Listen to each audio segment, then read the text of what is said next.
Commissions? Specifically one with a huge more attack, perhaps? Paimon's just being enthusiastic. We're old friends now, she gets it. It's always a pleasure to see our two most avid adventurers again. Looking for the next challenge, I see. Actually, we do in fact have a rather urgent commission that is still open. Having read the details, however, I don't believe you'd consider it to be lucrative. Don't worry about that. We were just kidding. So what's the situation? To put it simply, the requester is looking for a temporary replacement actress for their musical. The original cast member ran into some issues and is currently unable to perform the role. But the troupe has also been experiencing some financial difficulties, so unfortunately they cannot afford to pay the replacement actress. That does sound like a tricky situation. So basically they're looking for a volunteer? That's right. Our adventurers reached out to many actresses, but none of them were willing to take the job. There are only a few days left until the performance. If they can't find someone in time, they'll probably have to postpone the show. And delays tend to create all sorts of new problems. Got it. Oh, this one's a doozy. What do you think, Traveler? Any ideas? Even if we took the commission, neither of us have any experience starring in musicals.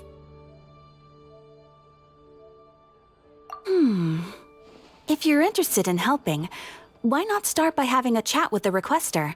He's right over there. Maybe you can't fill the role yourselves, but you might be able to help him figure out another solution. Maybe there's something he hasn't thought of. Oh, it's that guy, huh? No wonder, he looks like he just ate a sour lemon. Paimon approves, let's go! Hello there, are you the guy looking for a new actress? Wait, I know you two! Are you really willing to act in my musical? Wow, sounds like we're pretty famous in Fontaine already. But to answer your question, neither of us have any experience in musicals. But we heard that you're in a bit of a bind, so we figured we could at least try to help you think of a solution. Ah, I see. It's okay. I knew that asking for a volunteer was a long shot. If we can't find someone to step in, we'll have no choice but to cancel the show. It would be such a shame.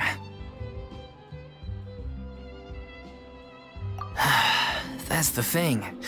We're not some high-profile theater troupe, just a group of amateur enthusiasts. All our sets and props are very crude. We're grateful enough just to get an audience, never mind ticket fees. If we had a way to make this profitable, things might have turned out differently. But now, it looks inevitable that we'll disband. Disband? You're splitting up the troupe? Oh, I guess the lady at the Adventurers Guild didn't tell you?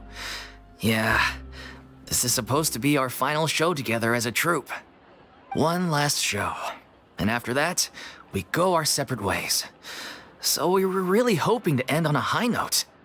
Nobody wants things to just fizzle out. Not after all the time and effort we've invested into it. Yeah, the leading lady, in fact. She's been dealing with a chronic illness ever since childhood, and unfortunately, it flared up again recently. It really drains all her energy, so she's in no state to perform. The show just won't be the same without her. But for everyone else's sake, I still hope we can find a way to hold the performance on schedule. Got it. We have a clearer picture now. Let's see if we can come up with any ideas. What if we sponsored the show? Traveler, how much more are you carrying? Please, there's no need to go that far. I wouldn't feel right asking such a huge favor, and I can't promise that we'd ever be able to pay you back. Good point. If the actress just goes through the motions for the Mora, that's not exactly rescuing the show. We should find someone who will put on the best performance possible. Oh, wait! What about... you know who? That's how you know we're the best of partners. Anyway, she should have all the free time in the world right now. She's really good at performing, and she was once super popular with the crowd. Performing in a musical should be a piece of cake for her. Who are you thinking of? Sounds like someone famous. Her? You're... That was a joke, right? Nope. Paimon doesn't actually know if she's performed on stage before, but Paimon's pretty confident that she'd be really good at it. You're not wrong there. She has actually performed in a number of big-name shows before. They were one of the reasons she was so popular. But even if she's no longer the Hydro Archon, it's not like she's suddenly a commoner. She's still an idol to many people in Fontaine, including myself. I just think Lady Furina might feel a bit out of place in an amateur troupe like ours. Well, yes, but... Fair enough. I mean, if she was actually willing to, then of course I'd be honored to have Lady Furina star in our show. I'm sure the rest of the troupe would be delighted too. I'm sure everyone in our troupe has probably dreamt of performing on stage with her one day. Of course, it all depends on whether she's interested. She might consider this opportunity beneath her. No point in stressing about that. We'll only know if we ask her. And besides, things are different now. There's no reason for her to be all high and mighty anymore. Thank you for your help. I guess I'll just stay here and wait for the good news. Good luck. Wait, where does Furina actually live nowadays? She used to live in luxury at the Palais Mermonia, but she's, moved out, right? As it happens, I have her current address here. I can provide it to you. Woo! When did you get here? I came over when things were starting to sound more promising. I thought I should be at the ready in case my assistance is needed. It is my duty to support commissioners in any way I can. Thank you, ma'am. Thank you so much. Well, now that we've got the address, we'll go find Furina. Back in a jiffy.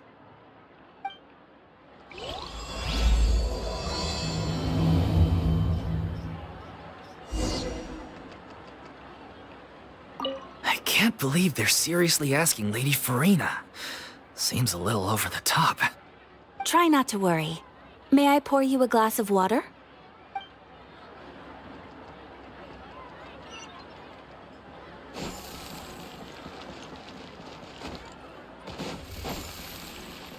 Hup!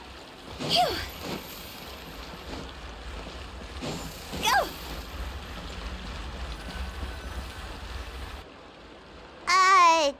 Did Catherine really give us the right address? She lives here? Not that there's anything wrong with this place, it's just, a bit of a step down from the Palais Mermonia. You know, it's common courtesy to make sure the homeowner isn't in earshot when you're denigrating their abode. Ah! Okay, when did popping out of thin air become all the rage? First Catherine and now you? I was just out on a shopping trip. I ran out of macaroni, so I went to grab a few more bags. I used to have a much wider range of choices when it came to food, but now I'm finding that simple, traditional home cooking can be quite delicious too. Not at all. As long as you have different kinds of sauces in, you can have macaroni and tomato sauce one week, macaroni and bolognese the next. Oh, sounds like you're really struggling to cope. How rude! Questioning my cooking skills. The audacity! It's not like I have a very eventful life these days. Actually, I barely leave the house. So I don't see how it's unusual that my meals are a little simpler now too. Besides, I'm sure I could master dishes like la lettre focilor or blubber profiteroles in no time, if I felt so inclined. Ah, there it is. You don't know how to cook. Not yet, maybe, but... Anyway, what are you even doing here? I do hope you didn't come here just to ogle at my fall from grace. Let me first be clear that I'm not taking guests at this time. So if you're just here to clown around, then please be on your way. Shoo! Sorry! We're sorry! Please don't be mad! Yeah, exactly! What the Traveler said! Paimon wasn't trying to make fun of you. Hang on a sec, you weren't exactly holding back either. My help? Well, maybe you're forgetting that I'm no longer the mighty Hydro Archon. I don't even have a vision, you know. Don't worry, it's nothing that serious. It's just very specific, and you're the one with the power to help. Oh? Well, if that's the case, then fine. I'll spare you the lecture about your attitude just now. So tell me, what specifically makes this matter so specific? Ah, I see. I knew you couldn't have come all this way just to amuse yourselves at my expense. After all, I was once the brightest star in all of Fontaine, well-versed in all the various performing arts. A mere musical is well within my capabilities. But given the present circumstances, I'm afraid I must regretfully decline your casting request. How come? It sounds like this would be a breeze for you. True, but I have made a decision to retire from the stage. Although I am no longer required to play the role of the Hydro Archon, the time I spent inhabiting that character has left an indelible mark on me. Centuries of pretending to be a different person changes you completely. I'm not the same person I once was. Of course, that can't be undone now. It's too late, and I have no intention of reinventing myself all over again. But at least I can say that I no longer desire to play any new roles. Paimon can understand, but this is just a one-off part to fill in for someone who's sick. Surely that's okay. Whether it's a one-off or not, it's a boundary that I've committed to no longer cross. If I make an exception to the rule now, I'm just leaving a back door for myself, which would be the same as not having a boundary in the first place. So I'm not going to perform, and that is that. Okay, guess there's no convincing you. Well, is there anything else we can do to help out the troupe? Otherwise, they'll just have to disband without any fanfare. Do you know any other actors who might be interested in the role? Nope. Short and to the point, okay. I've never been great at maintaining relationships. Besides, anyone I've ever worked with probably couldn't wait to get rid of me. Since I'm just an ordinary person now, they'll probably just laugh in my face if I go asking them for help. True, but I mean, could you even blame them? I show up out of the blue, begging and groveling for their help with a show they won't even get paid for? Oh, no way. I'm dying from embarrassment just thinking about it. Nope, not happening. Well, is there anything else we can do? This performance really means a lot to the guy we're working for. Have I not made myself clear? You're barking up the wrong tree. I don't want this job, nor do I know of anyone else who would. Sorry.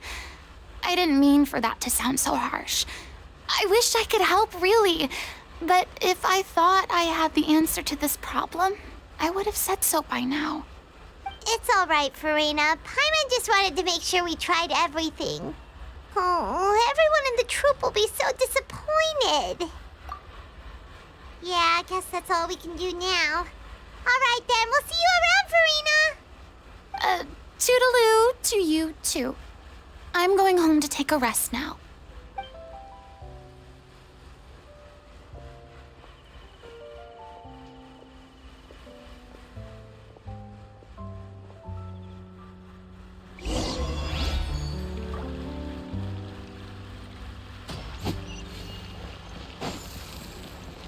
It's too bad, but we have to respect Furina's decision.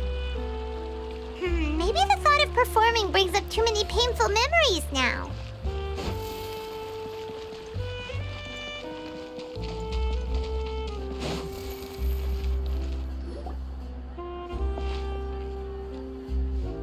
Huh?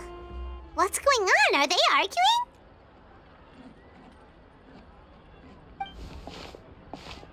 That's besides the point. I'll ask you again. Why did you start looking for a replacement without my consent? When did I tell you I'm going to take a step back? You didn't need to say it. We've known each other for how long now? We know the signs. But you never tell us about your illness, even when it's clearly flaring up. And that gives you the right to make a decision on my behalf? Shortly after you left, the troupe's lead actress came to the Adventurers Guild. She believes that she's healthy enough to perform. Excuse me, but can you both take a moment to discuss something else for now? The adventurer assigned to your commission has returned. Sorry, I was just dealing with a little misunderstanding. So, how did your conversation with Furina go? Sadly, it's a no from her. We tried to persuade her, but she wasn't having it. She doesn't want to play the role for personal reasons. I see. Well, circumstances have changed a little, so maybe that's not such bad news after all. You see, our leading lady has just informed me that she's well enough to make it to the show after all. Staging the musical with the full original cast was always the dream, of course. Oh, right! Sounds like everything worked itself out then. Yeah, she'd be livid. We'd get the scolding of a lifetime. Jeez, is Lady Furina really so harsh with people? Only joking, calm down. So, guess we can consider this case closed now, huh? Despite the fact that we failed to complete the commission, we were still racking our brains for ideas on the way back here.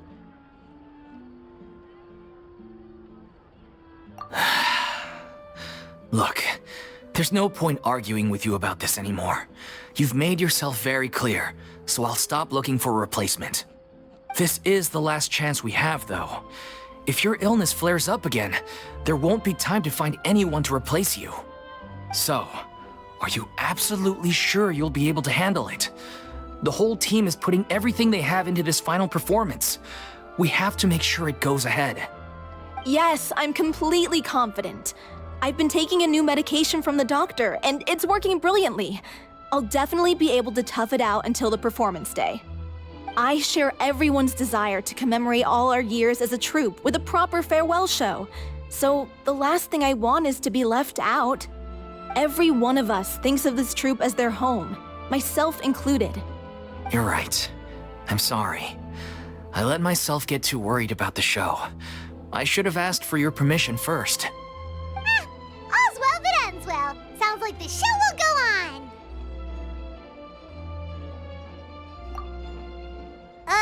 Sure.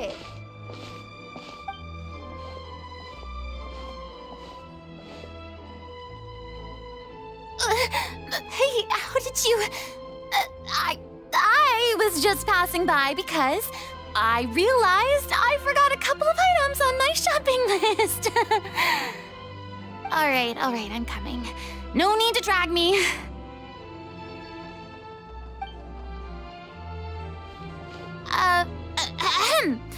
Hello, one and all. I couldn't help but overhear your conversation just now. Furina? Didn't you say you were gonna take a rest at home? What are you doing here? I was just ever so slightly concerned about the situation you mentioned. Yes, a teensy bit concerned, that's all. When you came to talk with me earlier, I jumped right to explaining my position and said some strongly worded things. And all before I even had a full grasp of the situation. Anyway, I just feel a bit bad about how it went down. I'm sorry, Paimon. Oh, it's totally fine. Paimon didn't take any of that personally. You really have a knack for asking the most uncomfortable questions, don't you? I felt very sheepish, having had a change of heart after flatly refusing you. And then, to make matters worse, you caught me. But in any case, it sounds like the issue has already been resolved. Yeah. When they said they were gonna ask for your help, I almost had a heart attack. I mean, how could we be worthy of having Lady Furina star in our show? There's no need to think like that, and no need to keep addressing me as lady. Just Furina is fine. I was wondering, if this troupe is so important to all of you, why does it have to disband? If the difficulties are purely financial, then there must be a solution. You could put the shows on pause while you look for a sponsor, for instance. Everyone seems so devoted to the troupe. I'm sure if you keep chipping away, you'll find a way through. We all want to believe that, but some things are just beyond our control. Everything's been going downhill ever since we lost our director. She was the heart and soul of our troupe. She kept us going. Her name was O'Reilly, and she was the founder as well as the artistic director of our troupe. And tragically, she was a victim in this serial disappearances case. What? That's actually how I recognized these two. It was all thanks to their efforts that the true culprit was brought to justice. But still, no sentence can bring our director back to us. She was a loyal fan of your performances, Miss Furina.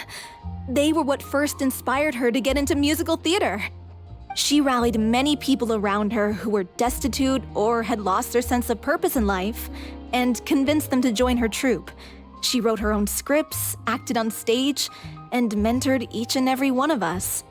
People loved our performances back then. We seemed to be going from strength to strength. Things were really looking up for us. And then disaster struck. Yeah. After that, the entire troupe fell into disarray. None of us know anything about script writing, let alone how to handle the business side of things. We've been doing the best we can. But despite our efforts, things are slowly but surely falling apart. It's agonizing.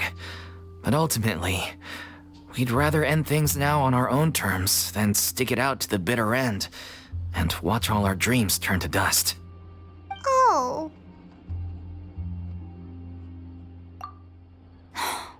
What a terrible waste. A gifted artist from humble beginnings who achieved so much and no doubt had much more to give. And then her life was so cruelly taken.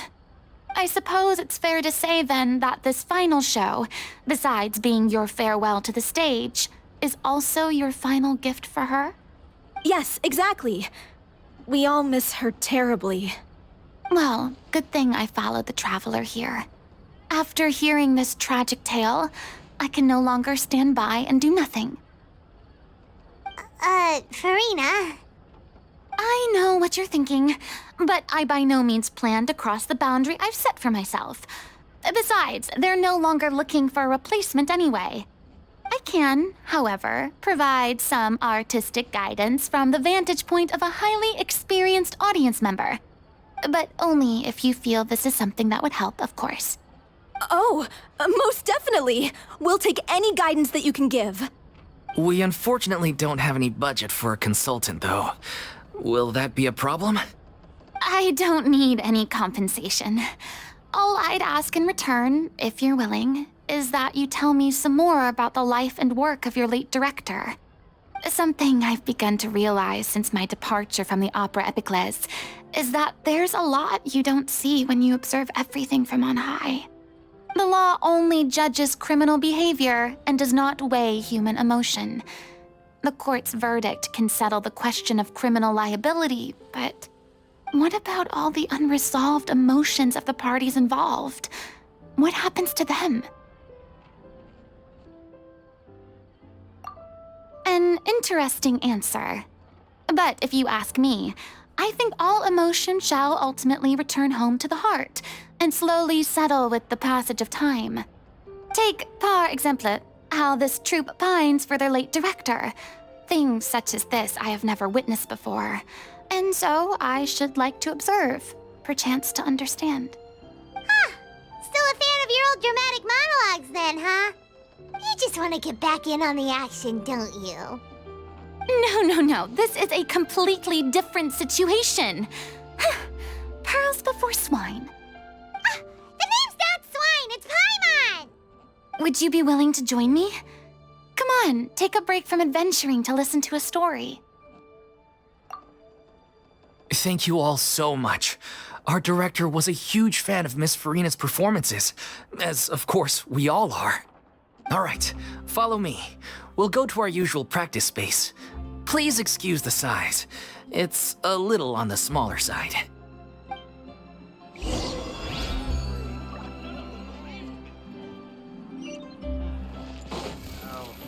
Huh?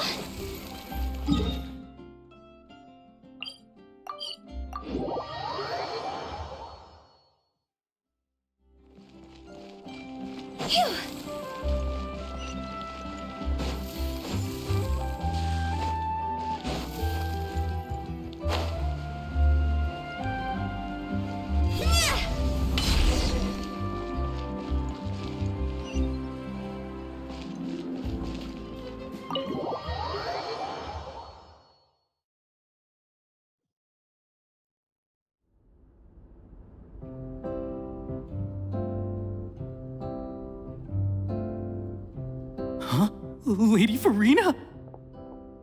What's Lady Furina doing here? Hello all. Allow me to explain. As of today, Miss Furina will be supporting our production of The Little Oceanid in the role of artistic consultant. These two over here are the ones that made it possible. They kindly reached out to Miss Furina on our behalf. I'm sure they need no introduction. You bet! That was the trial of the century! You helped bring our director's murderer to justice. We can't thank you enough.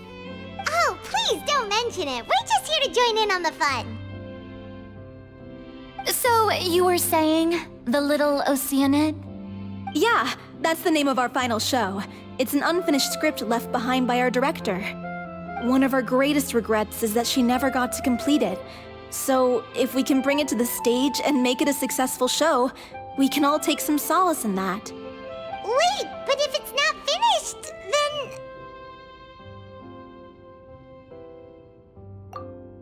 Yeah, we've been battling issues on every front trying to realize this dream. Anyway, let me give you a quick summary of what the story's all about. The protagonist of the story is a young Oceanid who transforms herself into human form, despite the protests of her family. She longed to live just like any other human, and sure enough, she found friendship and even love. Everything seemed perfect. But one day, her true identity was exposed, and her world came crashing down around her. So far, so good. A classic tale.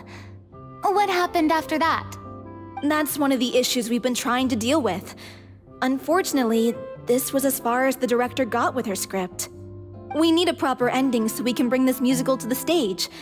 But people have different opinions on which direction to take it in. We still haven't decided between a happy ending or a true-to-life tragedy. By true to life, you mean the director's sudden disappearance? Yeah, like they say, truth is stranger than fiction. But then there's the question of whether we really want to use the stage to pass our raw pain onto the audience. Exactly. a lot of the time, people come to watch a show just hoping for some light entertainment. We have to consider their emotional stake in this, not just our own. And one last thing. We're still waiting on confirmation from two of our main actors. The first is Paulo, who plays the protagonist's lover. He's locked himself away to focus on writing an ending for the script, but the deadline's passed and we still haven't heard from him. The other is Villemont, who plays the main antagonist. He took the director's death pretty hard. Hasn't set foot in the city since. He did write to us, promising that he'll be there for the final performance, but we haven't seen or heard from him since. So we're not really sure what to make of that. Although, now that we have Miss Furina helping us, maybe we should take the opportunity to get everyone back together. What opportunity? What do you mean? Maybe you're unaware, but your name has always been like a rallying cry for us. Our director was constantly singing your praises. All of us look up to you as a role model. Oh, stop! You're making me all flustered. Although, not in a bad way. I suspect the reason they're dragging their feet is that they have their doubts about whether the show will really go ahead, considering all the issues you've been facing. But one by one, all the obstacles are being removed. Now is the time to rally the troops. Makes sense. Okay, priority number 1, let's check in with Paulo and see where he's at with the ending. He went back to Poisson a few days ago, said that staying in a friend's home might help him to relax and escape the feeling of isolation. I thought the last thing his friend would want right now would be to take visitors, given that Poisson was flooded not too long ago. But I guess it's the opposite. A friend in need and all that. Yeah, maybe he could use some company. Poisson? Nothing. I suppose my presence will be indispensable if we are to restore his faith in the show. So, allons-y. To Poisson!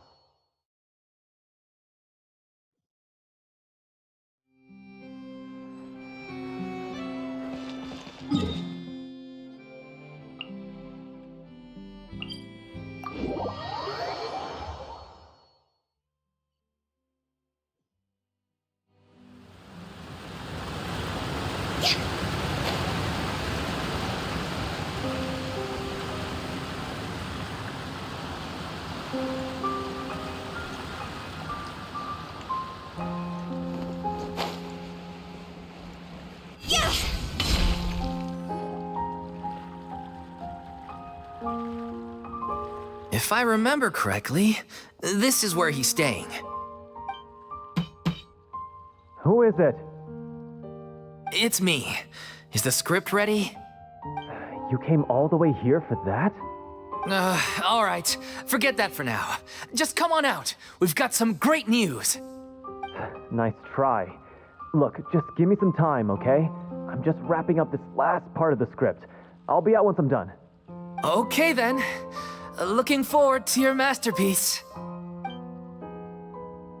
So, as expected, he's missed the deadline. The ending is one of the most important parts of the show. Even once he's done, it isn't final until we've all had the chance to read through and make sure we agree on it. Someone told me they'd just seen you in Poisson. I assumed it was a case of mistaken identity, but sure enough, here you are. And Furina, too. I was wondering if we might run into her. So you're here for Paolo? Looks like he could be a while, so feel free to take a stroll around town in the meantime. I've made all the arrangements already. Oh, it's okay. We can just wait here.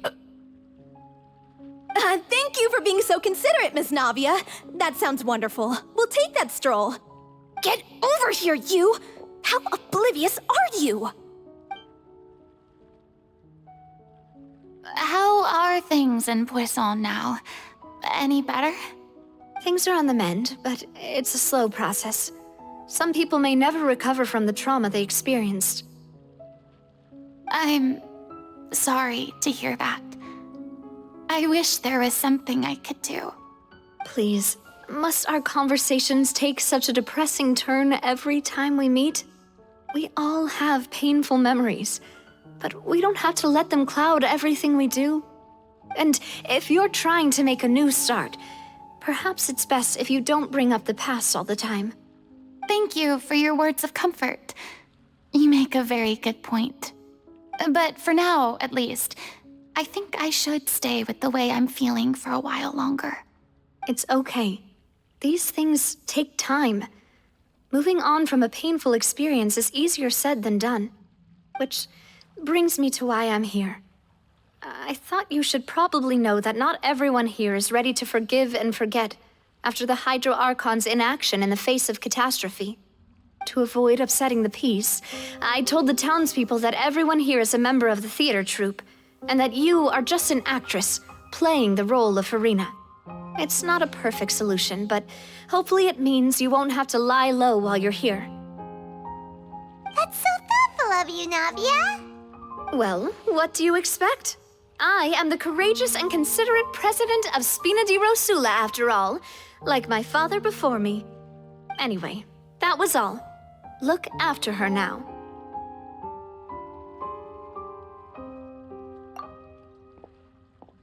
Off we go then. Let's take a look up there. I don't have any friends that I can be frank and honest with, so maybe she's right. You're the closest thing to friends that I have.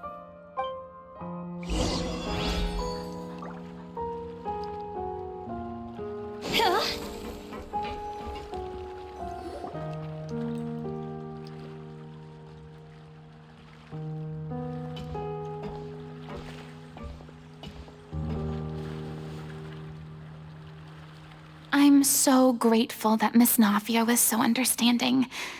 To be perfectly honest, I didn't know if I was ready to meet her. It's always easiest to just run away from your problems.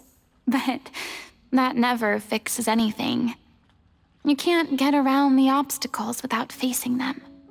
So that's why you were nervous when they brought up Poisson. Yeah. I'd be lying if I said I wasn't scared of coming back here. Still, I felt it was something I had to do. As I was saying before, I want to see for myself the things that I never could in the past. I'd be overjoyed if the people here could find it in their hearts to forgive me. But they're more likely to unleash a tirade of vitriol against me, which, of course, I completely understand and accept.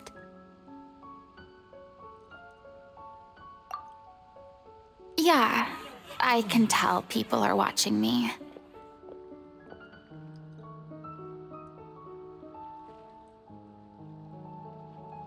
I'm sure some people here see the idea of someone coming to Poisson dressed as the Hydro Archon as extremely disrespectful. I used to be terrified of the gaze of other people, especially when they had suspicion or resentment in their eyes.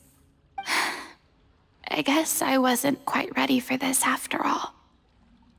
I'm not surprised you're making yourself go through all of this.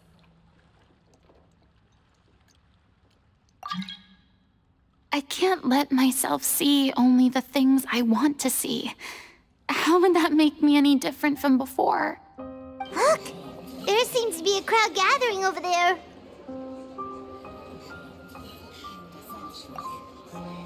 Probably time we made a move. How about we check out Spina di Rosula's ship? We should have a view of the whole of Poisson from there.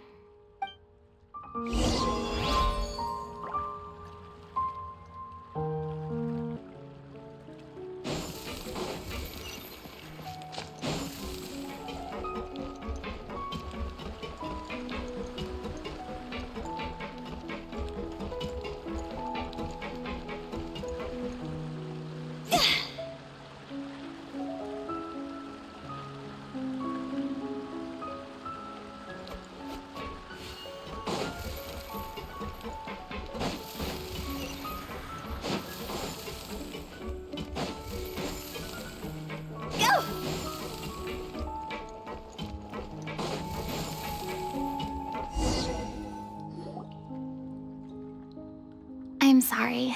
You probably just wanted a relaxing stroll, and here I am dumping all this heavy stuff on you. We don't mind. It's actually refreshing to see a different side of you. Great. Well, I appreciate your company, so please don't disappear just yet. I don't know whether you can tell, but the years of suffering and loneliness aren't the only reason I have a hard time facing up to who I used to be. As I stand here by the ship, I can't get the images of the rising water out of my mind. One after another, people were taken by the water. All those treasured lives and memories washed out of existence in an instant. They thought their God would protect them. They had absolute faith that when disaster struck, a divine power would save them from harm. And all the while, I played my part to perfection to convince them that was true. But then the floodwaters finally came, and the Hydro Archon did nothing. You shouldn't look at it like that. You're only doing your duty.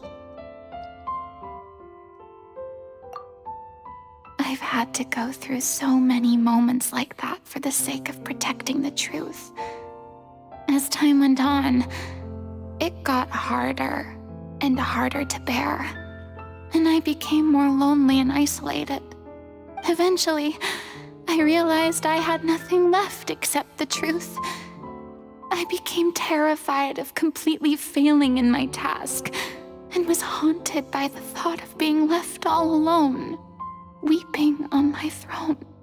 Fortunately, we were able to avoid the worst-case scenario thanks to the help of heroic individuals such as yourselves. Everyone rose to their responsibilities, and I finally regained my freedom. But on some level, freedom also means no longer being needed. I have no further use to people. Paimon would have never imagined you'd see it that way. A reward?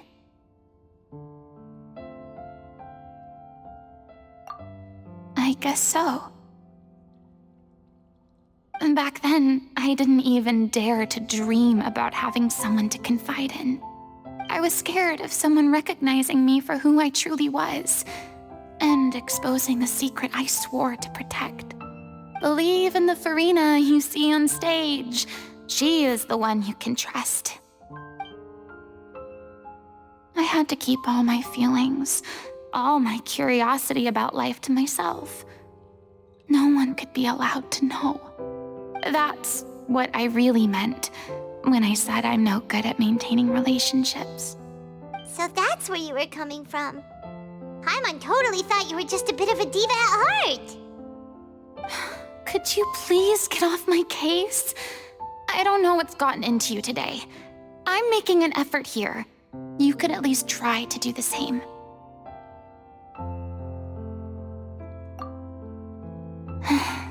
I do. I once had nothing but the truth, and now I'm finally free to live my own life again. And even though I have no idea where I'm going right now, at least the choice is in my hands. All right, it's about time to head back. Paulo should have finished the ending by now. Sure. Okay, let's head back and check it out.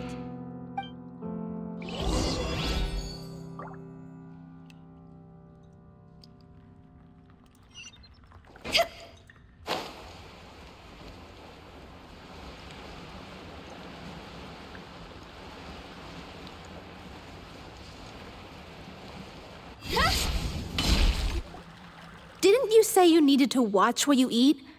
You're supposed to be cutting down on fried foods, not wolfing down copious quantities of fish and chips, you know? Come on. It's not every day we get to dine at Spina di Rosula's expense. Can you believe how generous she is? I'm not about to pass on free food. Anyway, my character doesn't need to be slim and good-looking. That's your job. Are you kidding me right now? It's not your character's health I'm worried about, it's yours. I've spent my whole life battling the effects of ill health, and it kills me to watch you willingly ruin yours by filling yourself up with junk all the time. Oh no, looks like they're arguing again. We're back! Could you maybe put your differences aside for a moment? Ah, you're back. We've been enjoying Spina di Rosula's VIP treatment in your stead. Paulo's nearly done. We shouldn't have to wait too much longer. Great! So you were discussing your characters, right? We heard she's playing the Oceanid who turns into a human girl. What about you? Me? I'm an Oceanid too. He was originally supposed to take the form of a crane, but he outgrew that role. Well, the costume at least. So now he's playing the boar instead. Sorry. The boar's not a bad character, actually. He's the one who raises the little Oceanid, yes? That's right. He has some pretty memorable lines too, like when he imparts some solemn words of wisdom to the little Oceanid. If you become human, you can reveal your secret to no one. You will face suffering and loneliness. Is this truly what you want? Wait, that sounds kind of familiar. It's the most important line in the whole script. I think it's a symbolic statement about our director's life and legacy. She kept quiet about all the trials and tribulations she faced in running our troupe, allowing us to devote ourselves fully to performing. It was only after she was gone that we realized how tough her job really was. You mentioned earlier that the troupe is like your home. Yeah. I was born with an incurable illness, and once my family found out it couldn't be treated, they decided they didn't want me anymore. I spent some years taking whatever work I could find and trying to manage my illness with various medicines. But whenever I had a bad flare-up, I'd be lying in an alleyway for days at a time. It was like that until the director found me one day. She told me I had a great voice and asked if I was interested in studying singing from her. I said yes. She took me under her wing, taught me to both sing and act, helped me find Mora for my meds, took care of me when my condition decided to flare up. I know it was all a huge burden on her. She sounds like a really incredible person. She really was. She gave everything she had to her troupe and the people in it. All of us were so proud to call her our director. I was a lost child too when she found me. As the child of a murderer, my parents weren't around when I was little, so I got sent to an orphanage. The other kids were always picking fights with me. They'd say things like, "Come on, you must be pretty tough if you're the son of a murderer." It was just to taunt me, though. I was an easy target, and they knew it. One day, I got beaten up so bad that I just couldn't take it anymore, so I ran away. I lost all faith in humanity by that point. Thought the whole world was out to get me. Let me guess. Fortunately, the next person you ran into was the director. Yeah, for the first time in my life, I was somewhere I felt safe. And I promised myself I'd stay here until the day the group parted ways. The day you hoped would never come. How times change. Oh, you're finally done? Get your butt over here. There's someone I need to introduce you to. This is our new artistic consultant, Miss Furina. Furina? The Furina? Oh my god, how did you manage to wrangle that? Please, the honor is all mine. I was profoundly moved to hear about your troupe and your wonderful director. I just wanted to do something to help. Same here. Even so, this is just... Oh, wow. I'm sorry. I'll try to calm down. Now, where was I? Ah, yes, the script, of course. Let me give you a rundown of how the story unfolds in my version of the script. I'm sure you're already familiar with the beginning of the story. A little Oceanid decides she wants to become a human against the wishes of her family. She finds love and friendship in the bustling city. But then, disaster strikes. The people start to notice that all the fresh water in the surrounding area is slowly disappearing. The soil is becoming arid, plants and flowers are withering, and the people begin to panic. The little Oceanid, Cleo, and her lover decide to do something about it and investigate the truth of the matter together. In the end, they discover that all the waste and pollution created by humans over the years has caused the fresh water to flee the land, as if driven by a consciousness of its own. Consciousness? You mean the water is sentient? Water as a conscious entity. There's actually quite a few stories that explore this theme. Since the little Oceanid is a water spirit, she immediately understands how the water is feeling. She then tells her lover about her true identity, as well as the truth behind the crisis. Her lover accepts her for who she is, and works with her to find a way to bring the water back. However, unbeknownst to them, there were some people eavesdropping when she revealed her secret. The little Oceanid is accused of being directly responsible for driving the water away, and faces the greatest dilemma of her life. And then? In the end, she makes the brave decision to sacrifice herself to save her lover, and the rest of humanity. Huh? But didn't they all treat Cleo like a villain? Why would she want to save them after that? Well, she mainly wanted to save her lover, plus everyone who'd stood up for her. Through her love for her human partner, she was able to find an even greater love, one that extended to all of humanity. Surely the biggest strength of Cleo's character. There's actually something else that bothers me. You know the protagonist is supposed to represent the director, right? And she never had the chance to become a hero in our world. If we're serious about dedicating this show to her memory, we should make the ending as true to life as possible. What about if the little Oceanid is hounded to death by people who hate her, her lover makes sure her secret never gets out, and humanity continues down the path to extinction? That sounds like too cruel of an ending to me, and perhaps a little irresponsible to present to the audience. That ending would be a perfect mirror to Director Aurelie's death, both arbitrary and meaningless. On the day when she went missing, Director Aurelie had instructed us all, somewhat out of the blue, to leave the court of Fontaine and wait for her outside the city. We waited and waited at the rendezvous point, but she never came. By the time we returned to the city, she disappeared without a trace. We looked for her. The Gardamex looked for her, but she was nowhere to be found. Increasingly, all the signs seemed to point to her being the latest victim in the serial disappearances case.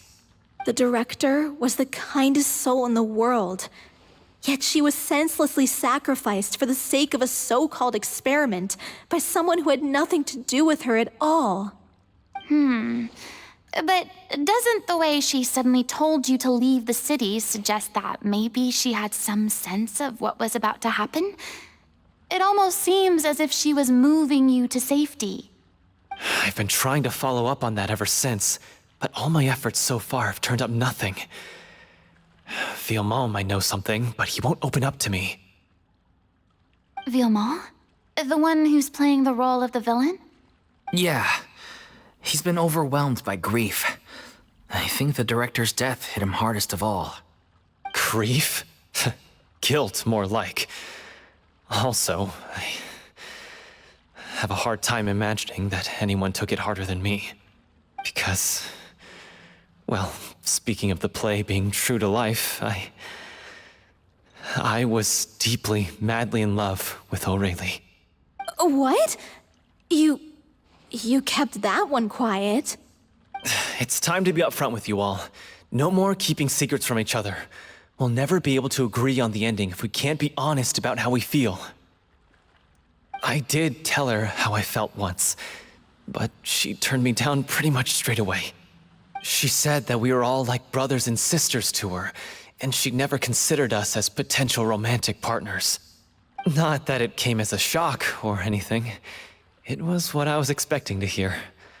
So I told her I'd always be there for the troupe, and I'd always be there for her. I said, maybe one day in the future, when everyone's settled into their own lives and on the up and up, and managing the troupe no longer required her constant attention, well, maybe then she could reconsider what she really wanted in her life. And now, that day will never come. Oh, Paulo. So if I'm the one writing this ending, then I'm gonna make sure it does right by O'Reilly. I won't let anyone get in the way of that. In that case, you have to straighten things out with Vilmont once and for all, face to face. We've all had our differences of opinion over the ending, but those two have never seen eye to eye on anything. One of them has to compromise if we're ever going to reach a final decision. Well, if that's where we're at, looks like it's time to go visit Vilmont. Are you ready to face the truth? Honestly, I'm slightly terrified. But for the sake of our final performance, I'll do whatever it takes. Funny you should ask, though. You really do get what I'm going through right now. I certainly do. Come on, everyone. Allons-y!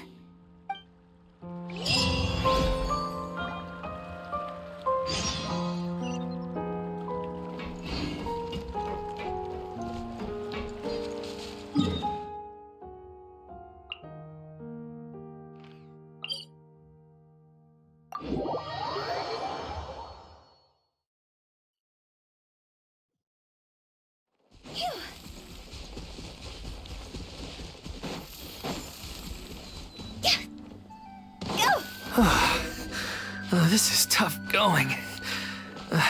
Delphi, are you sure you can manage in your condition? I could ask you the same question. Try to keep up.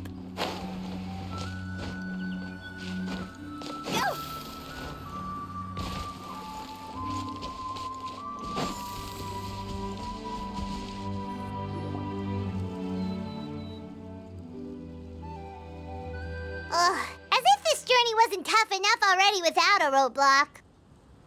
Don't worry. We should all be fine with the Traveler here. We don't need to take a detour. Wait, why are you all looking at me? You're not seriously expecting me to fight, are you? We're just curious, that's all.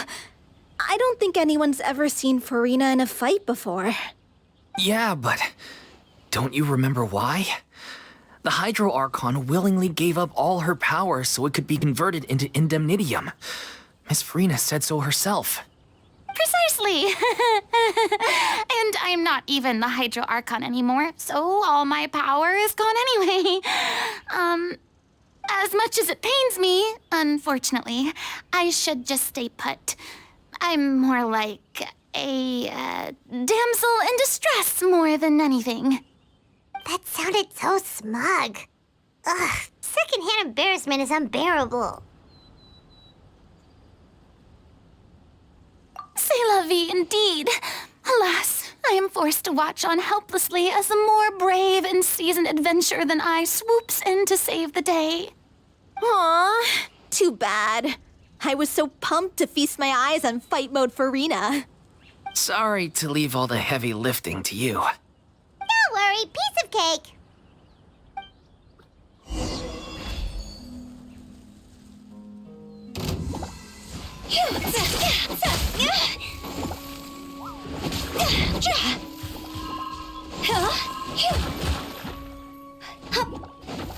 Cross over!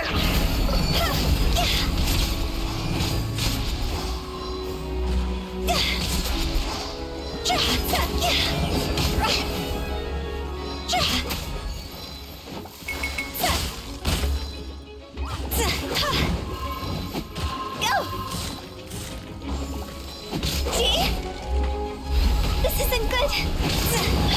Inazuma shines eternal. Shine down. Bravo! Good show! You certainly live up to your reputation. Yeah, thank you. Anyway, the path is cleared now, so onwards and upwards.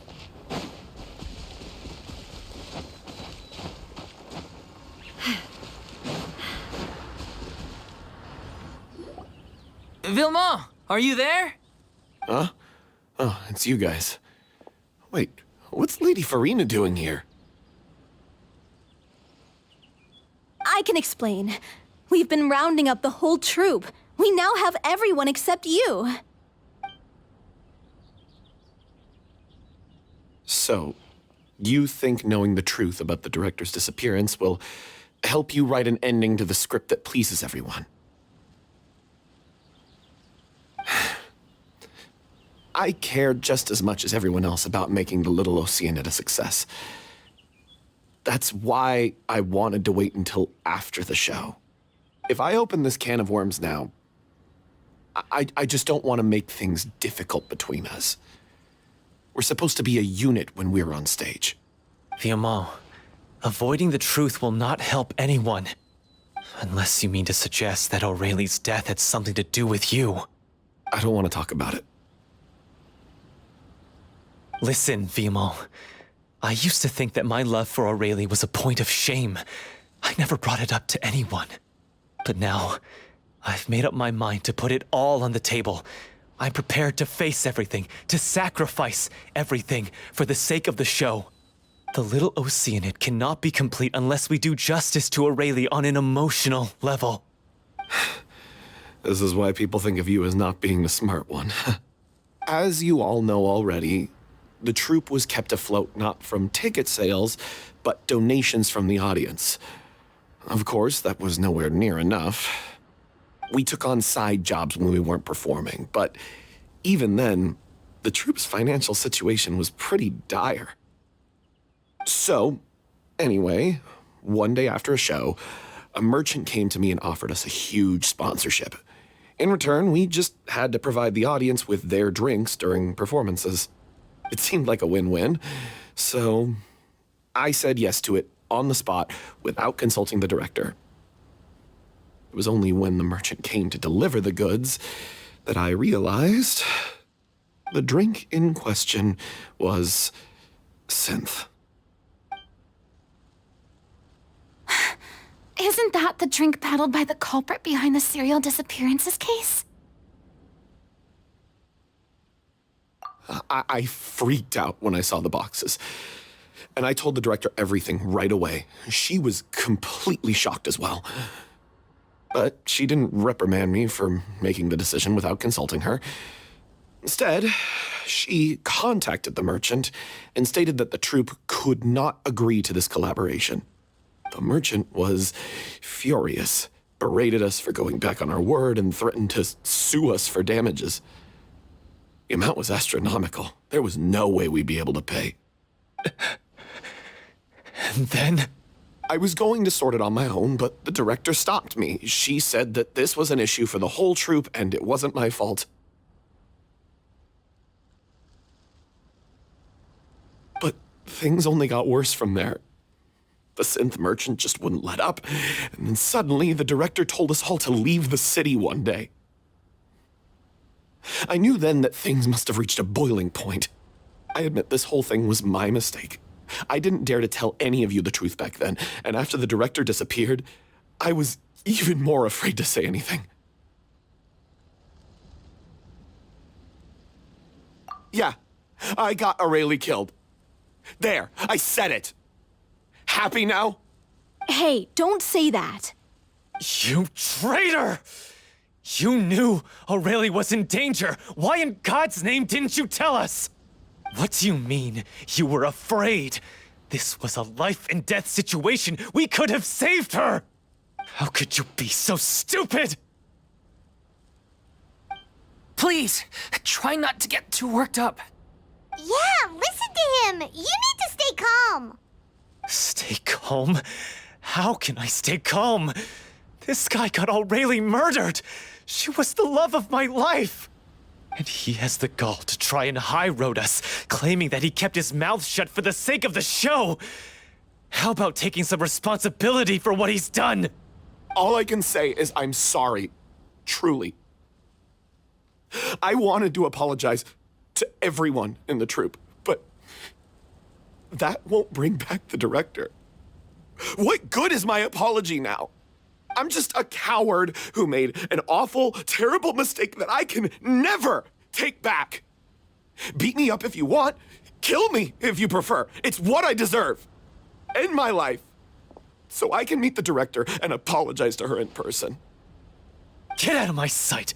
Go! Get lost! I don't ever want to see your face again! That's enough! You've screamed and shouted at each other for long enough. Now pipe down, both of you! Can you stop conflating the show on stage with your real-life relationships in the troupe? You keep saying that you want to use this final performance to pay tribute to your director and celebrate her life. How can you do that if you're just using it as an excuse to vent your own emotions? You're right. I'm sorry. On stage, the lead role is the focal point of the audience's attention. And you're all used to seeing the director as the heart of the troupe. But in her own life, her greatest desire wasn't to be the center of attention. I can tell how much she loved you all, and how much she loved the troupe. What she wanted was to build a warm home for all of her brothers and sisters, to shield you all from the storms that rage in the world outside. That's how you should remember her, and that's what you should be celebrating. I understand why you're trying to make her the hero of the story, but isn't she your hero already? After everything she did for you? Yeah. So think hard about what that means. And then think again about what you hope to achieve by arguing with each other. If you really hate each other and can't reconcile your differences, then you could just call it quits now. Why bother with the final performance if the group is already fractured? But you can't bring yourself to do that, can you? You care too much about Director O'Reilly and the home she built you all to let go. What are you laughing at? I don't see what's so funny. Sorry, I didn't mean it that way. It's just that, for a moment there, it felt like our director was back with us again. If she'd seen Paulo and Vilmont at each other's throats like that, she would have scolded them exactly like you did, in that same stern voice. Really? But she sounded like such a gentle person. Of course she was. Even her harshest lectures came from a place of kindness, and it showed. She really was a truly outstanding person. What you said, it really puts everything into perspective. I'm truly sorry. I really meant for this to be a genuine apology, but I ended up making it all about me and my self-pity. It's all right. Let's save all this for after the performance. So, the ending. What are we gonna do about it? Clearly, everyone needs to take a step back for now and reflect on what really matters. When emotions are running high, things get lost in the fray. The end of the story needs to focus back on O'Reilly herself. She's the true star of the show. What do you mean? The Traveler is right. You once investigated that underwater synth base and recovered items belonging to the victims. If you could find anything that O'Reilly left behind, perhaps we can get a better sense of what she went through in her final days. You really think that's possible? I trust that nobody would object to the ending of the story being based on O'Reilly's true feelings. No. Well, we'll leave this in your capable hands. Come, let's pay a visit to the Palais Mermonia. The rest of you, head back to the rehearsal location for now and wait for our good news.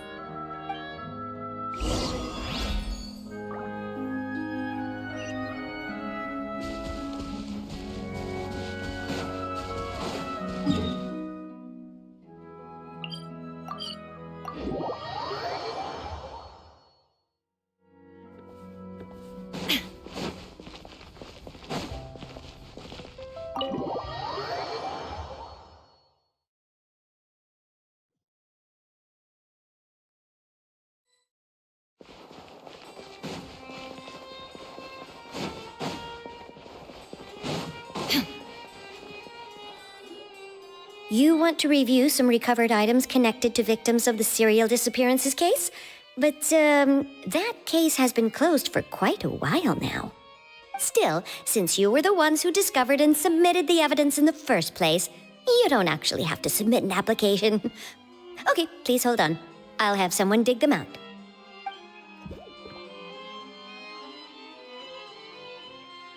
So, this is all O'Reilly left behind. Just whatever she was carrying on her person and this tattered old notebook. Hey! It's full of script lines! And sketches too! Looks like they show where the different props should be placed on stage. Let me take a look. Maybe there's something in here from after she was kidnapped. Aha! I found something. To whoever discovers this diary. Let's see. Looks like she kept a detailed record of her captor's actions. She even mentions the truth behind the experiments on dissolving young women. If we'd had the chance to examine this notebook carefully back then, it would have been a conclusive piece of evidence proving Vacher's guilt. Vacher took so many lives. It's still so unthinkable how many victims he had. I guess O'Reilly must have written all of this down in the hope that her records would one day be of use to investigators. Wait, it cuts off. Her handwriting here gets patchier and more illegible by the line. She probably didn't have much strength left. Her final words are... I'll let you read them for yourselves.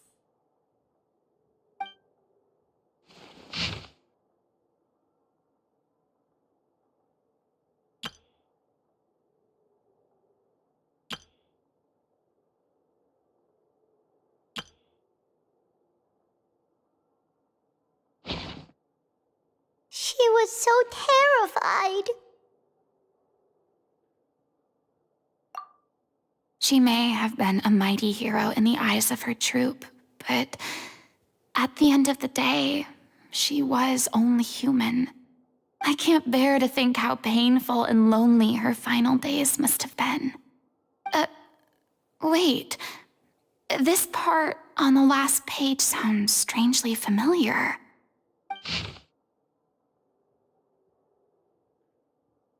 If you become human, you can reveal your secret to no one.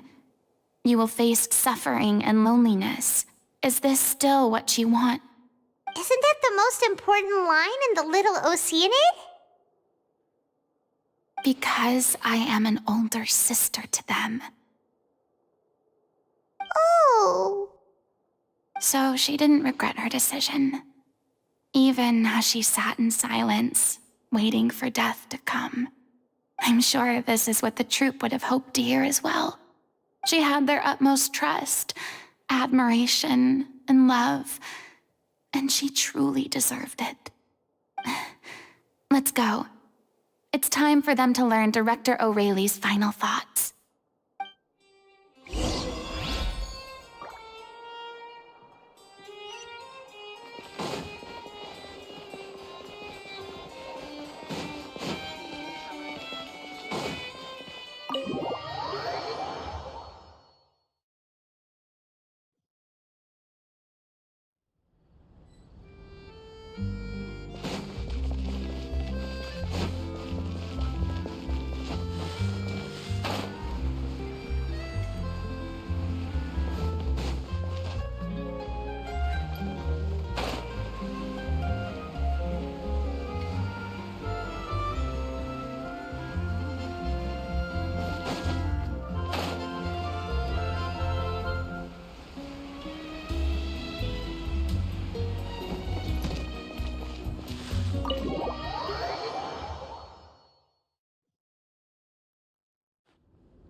She deserves a hero's farewell. If that's the only way to convey to the audience the courage and selflessness that she showed in the face of death, then it's a meaningful way to end the story. Even in the last moments of her life, she was still leaving a trail for others to follow. She did her best to protect as many people as possible, even if it meant sacrificing herself. We know what choice our little Oceanid would have made now. I don't think any more discussion is necessary. Well, Vilmont, if we put the past aside for now, do you think you can bring yourself to go ahead with the show? I will channel all my regret and put it into my performance, to make this a show worthy of our director. I won't ask for your forgiveness, and you don't need to worry about my feelings. This final farewell show should be about Director Aurelie and her alone. Then it seems like we've reached a consensus. I have a feeling that this will turn out to be the most mesmerizing performance of your lives. Really? How can you be so sure when you've never even seen them perform before? Don't underestimate my experience. After watching a countless number of musicals, I've learned one important thing. If you want to move the audience with your music, you must fully commit and immerse yourself in your role, pouring all your emotion into your performance. And aren't human emotions, love, hate, regret, and hope, just the most mesmerizing things in this world? I don't believe anybody could be more committed to bringing this story to life on the stage than they are now. Thank you for the vote of confidence, Miss Furina. And thank you for supporting us through all this. Then, let's not delay things any longer. We need to discuss the details of the ending and get it nailed down once and for all. Actually, before that, I'd like to make a proposal. During the curtain call, please allow me to use the director's name instead of my own. Huh? But then... After all, this role was originally meant to be played by the director. I'm just filling in for her. Besides, a role commemorating her life should be associated with her name. Well, if you're sure you're okay with that, I have no objection to it.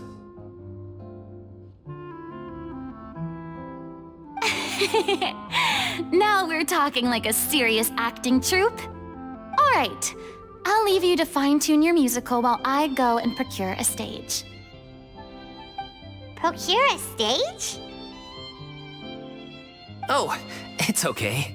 Our usual place doesn't need a reservation. That place? Oh, don't be silly. For an extraordinary show, we need an extraordinary stage. By which I, of course, mean the Opera Epiclese. Whoa, wait, what? No. That's never going to work. It's far too fancy for the likes of us. What are you afraid of? Surely you don't think that Aurelie's story is unworthy of the grandest stage in Fontaine. No, though that's not what I meant. It is supposed to be your grand finale, right?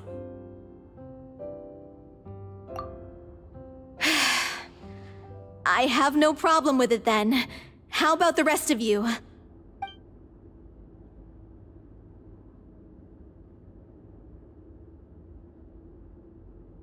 I'll take your silence as a yes.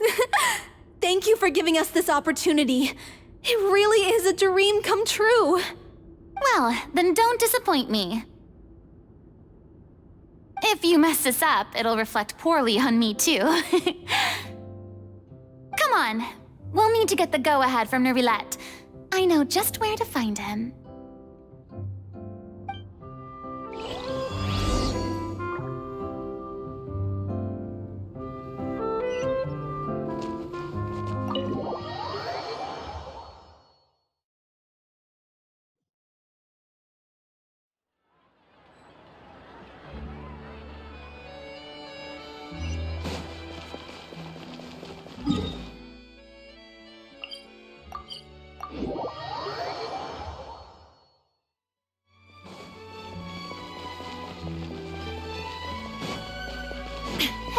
Look at that!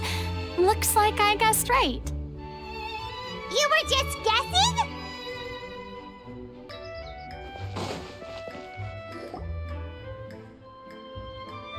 I knew you'd be here. I'm here merely for a short break. It has been a while, Miss Furina. And you too, Traveler and Paimon. What might I assist you with today? I would like to book the Opera Epiclese for an event. You see... I understand. The process for booking the Opera Epiclese is complex and can be somewhat cumbersome. But given that the request is coming from the three of you, I see no reason to make things unduly difficult. The story of the little Oceanid is most fascinating. I'm looking forward to seeing it performed on stage. I will say, however, that I am surprised to see your passion for the performing arts rekindled after all that has happened. Huh? What do you mean?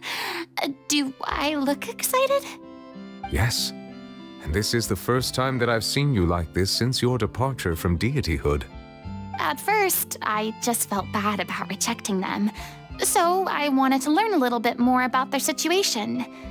But one thing led to another, and... well, here we are.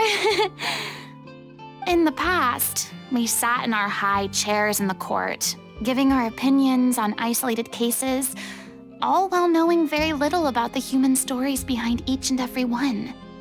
Maybe it's because I finally become an ordinary person and gained my freedom, but I've developed a great sense of curiosity about their lives.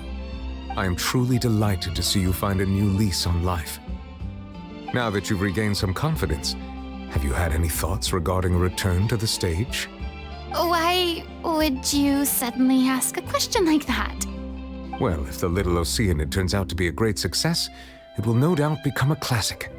Many theater companies are certain to add it to their repertoire. The experiences and decisions of the protagonist, Cleo, are all modeled after your own. Naturally, this makes you eminently suited to playing the leading role. It would truly be a shame if you did not take this opportunity to allow audiences to enjoy your outstanding acting talents once more. Haven't I already made myself clear? I won't act or perform in any role ever again. No exceptions. Nor do I think it is any great shame. There is no lack of fine actors or inspirational stories, either on or off the stage. This experience is a case in point.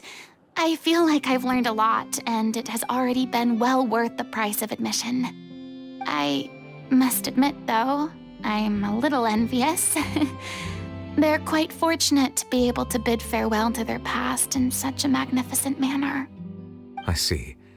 Well, I'm glad to learn that you have found a role to play that you enjoy, be it on the stage or not. I sincerely hope the show will serve as the grandest of finales. I will have my staff book the date and mail the relevant paperwork to the troupe once the details are confirmed. Thanks, Nervalette. You are very welcome.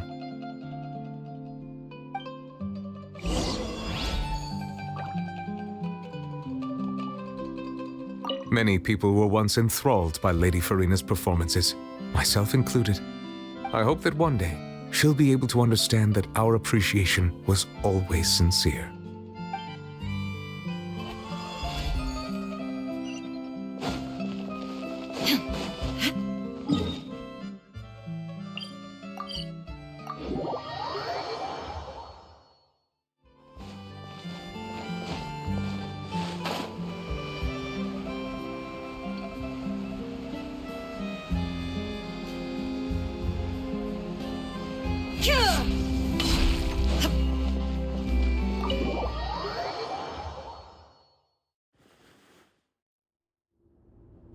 Good news, everyone.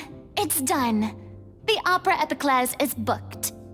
Thanks to my eloquent and impassioned speech, Monsieur Nervalette was moved to provide us with a fitting stage for this special performance. We've had to fight every step of the way for this opportunity, but we now have all of the ingredients necessary to stage a truly spectacular performance. A touching story, a magnificent venue, and last but not least, a passionate and dedicated cast. Now, let's work together and make this show the best it can be. This is truly wonderful. The sooner we can finalize the ending, the more time we'll have to rehearse. Fiamma and I just went over some parts of the script and tweaked a few things. I think it's really going to resonate with the audience now. Wow, you two had a constructive conversation? That's great! Oh, communication is vital to any good performance. Look at us. We've come so far. I never could have pictured this scene a few days ago. It's amazing! Even though Furina's still being a bit of a drama queen about it all, she's really fired everyone up!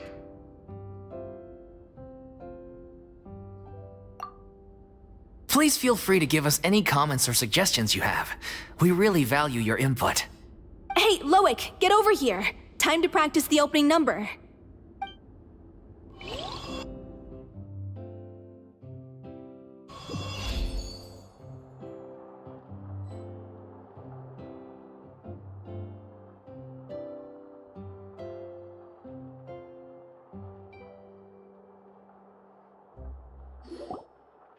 Cursed Cleo. She stole the waters of life from us. She's a fraud, and she must pay for her crimes. This has nothing to do with her. The ignorance and hatred of our people is to blame. How can we hope to win back the water's favor if we don't change our ways? This guy could be useful. Take him hostage. If Cleo wants him back, she'll have to show herself. Leave this place, oh little Oceanid, and never, ever look back!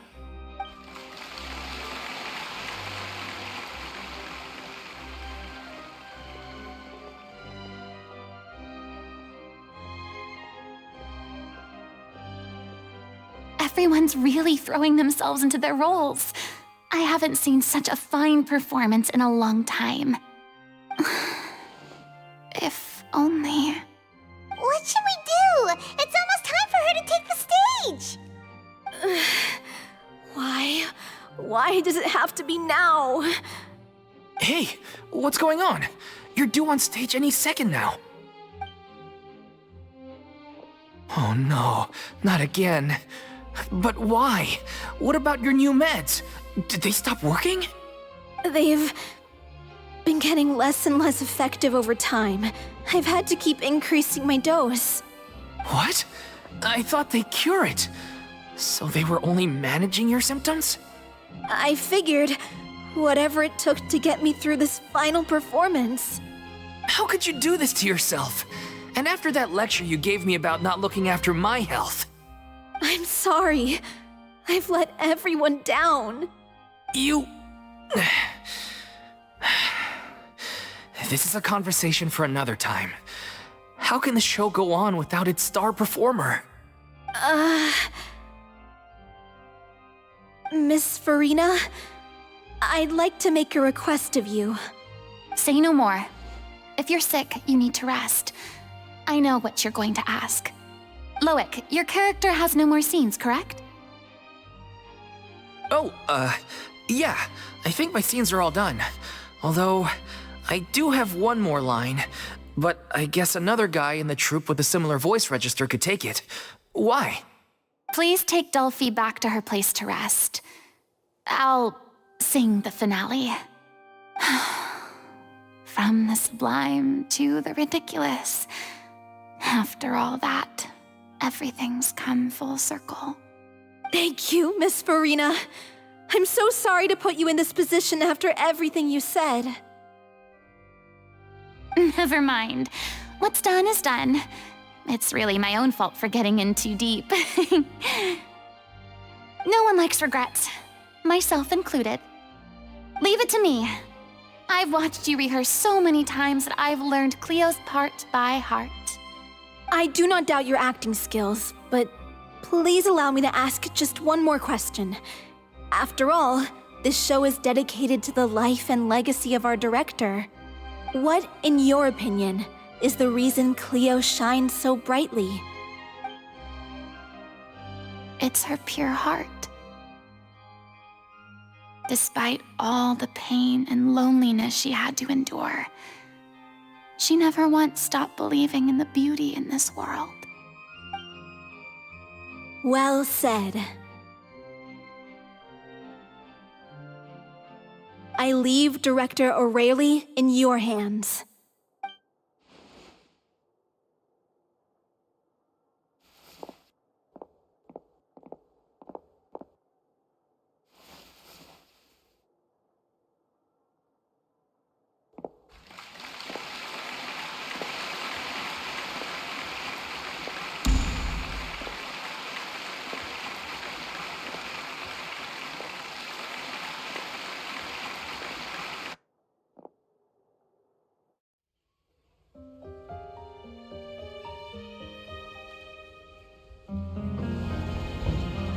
Is she here yet? Let's get here! She's not coming! You're wrong. She's here.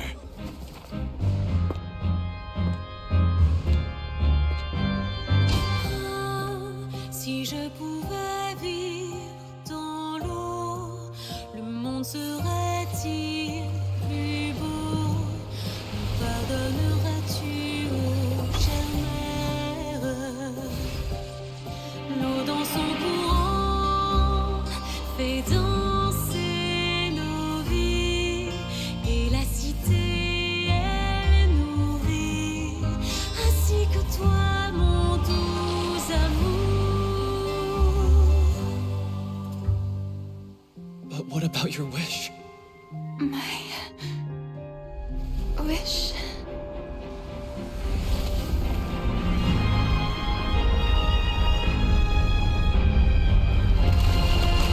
If you become human, you can reveal your secret to no one. You will face suffering and loneliness. Is this truly what you want? Le grand amour ne suffit pas, seul un adieu fleurira. C'est notre histoire de vie, douce et amère. Moi, je serai toujours là, à voir le monde et sa beauté, et ça ne changera jamais, jamais.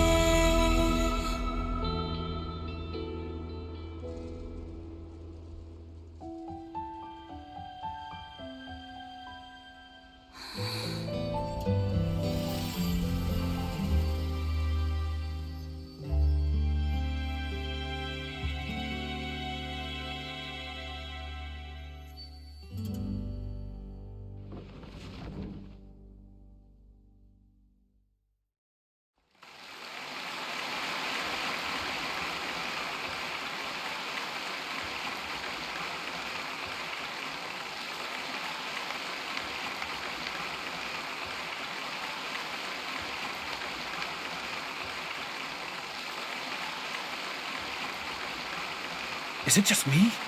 Or was that Lady Furina on the stage just now? She hasn't been seen for a while now, and she just appears out of nowhere? Gotta say, though, her acting skills are as superb as ever. The little Oceanid, Cleo, played by Aurélie Fumont.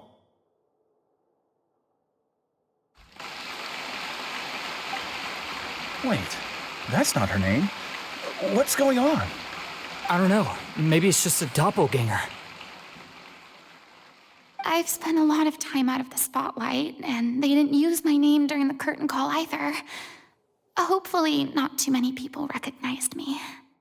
It's too bad that I had to break the one clear rule I'd managed to make for myself, even if I had no choice.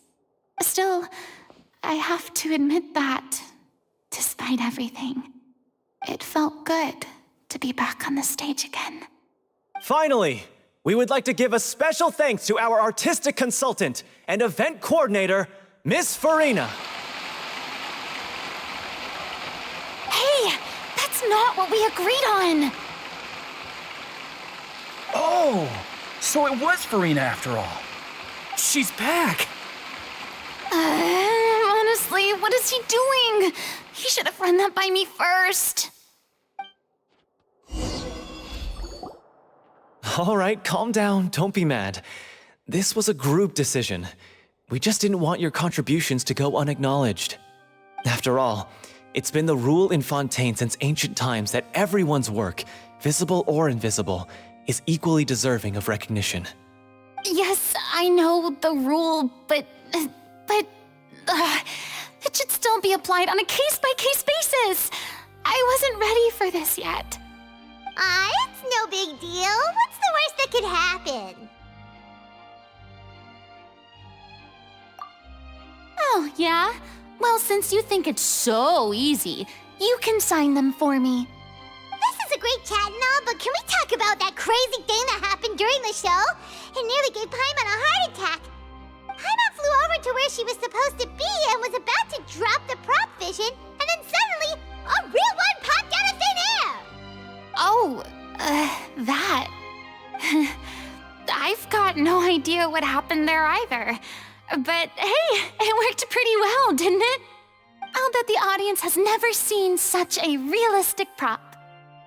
Wait, what about Dolphy? I wonder how she's doing. Oh, let's go check on her as soon as we finish clearing the stage.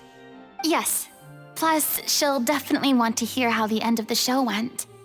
If nothing else, we can safely say that we accomplished what we set out to do.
You're back. She's doing okay. Her condition stabilized after taking some of her original medication. From experience, though, I'd say she still needs a few more days of rest. How did the performance go? Was it a success? Did the audience like it? You'll be glad to know it was fantastic! Also, you're not gonna believe what happened while Furina was on the stage. You'll probably be able to read all about it in the Steambird first thing tomorrow morning. That's wonderful. I'm so sorry I failed to see it through to the end. I guess I was wrong to try and tough it out to begin with. No, don't worry about it. Like they told me after announcing my name during the curtain call, everyone's work deserves recognition. Even though you couldn't see it through to the final scene, the audience was very impressed by your performance. It's safe to say that you made your mark on this memorial show. Well, one way or another, we did it. I've had bad luck ever since I was born, so I never expect things to go smoothly in life. I'm just happy to know that we went out on a high note. That's all that matters. Blaming your bad luck again, are we? Maybe if you didn't push yourself past your limits so much, your illness wouldn't be flaring up all the time. Oh, don't you start. I don't have the energy to argue with you right now. Aw, you two clearly care a lot about each other. I don't know what you're talking about. You mean we never stop arguing with each other?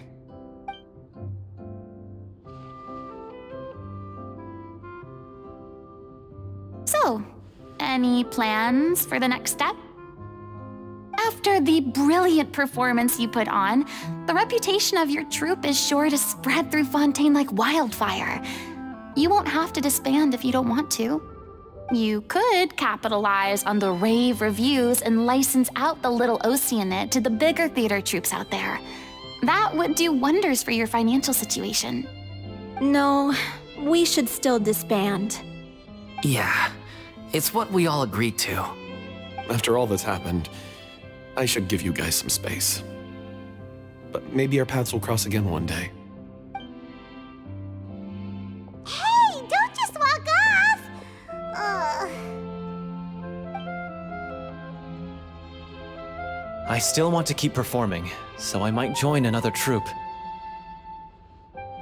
After watching Miss Furina's performance, I think I'm starting to understand our director's infatuation with musicals. You should do it. It suits you. I'd originally hoped to keep performing too, but I don't know if my health will allow me to. Oh, so now you finally got your priorities in order. I guess I'll hold off until you've properly recovered as well. What about you, Miss Furina? Any future plans? Well, frankly, I think a return to obscurity is no longer an option for me. I'm sure a slew of consultancy requests will hound me wherever I go until I finally acquiesce. You rather sealed my fate there with your special thanks at the end of the show. Sorry. It's quite all right. No need to apologize. What I meant to say is that this whole experience has shown me that perhaps I'm not as averse to a return to the stage as I'd previously imagined. Maybe Nervilette was right. Maybe Cleo is the right role for me. I still don't wish to pretend to be someone else, but I do have a desire to express myself. So, maybe the show will go on for me after all. Yeah. There was once a time when I was an actress in a masquerade, seeking only to hide the truth. But from now on, I want to spend my time learning real stories about real people and how they touch the lives of others around them. I want to watch them blossom and wither, see them refined on the page, retold on the stage, and remembered long into the future. I'm sure this is what captivated director O'Reilly as well. Sounds like you're ready to stop running from your true calling. The more you get out into the world, the more you'll discover what a fascinating place it is.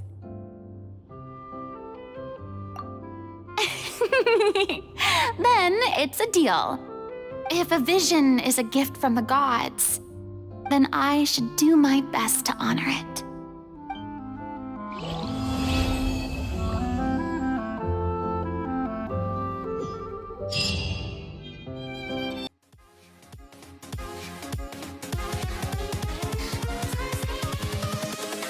Invincible.